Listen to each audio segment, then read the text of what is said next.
అంటే ఇప్పుడు ఇప్పుడు ఒక 50 మూటలు పండించేవాడికి ప్రభుత్వం సహకారం అవసరం లేదు, ఓన్గా మార్కెటింగ్ చేసుకోగలిగితే.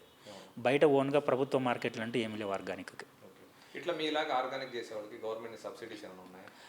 సబ్సిడీస్ అంటే దీని మీద నాకు చాలా బ్యాడ్ ఒపీనియన్ ఉందండి. ఏంటంటే మనం టీవీలో చూస్తుంటాం ఆర్గానిక్ ఫార్మింగ్కి ఇన్ని కోట్లు ఇచ్చినామని చెప్పేసి మన మోదీ గారే చెప్తారు.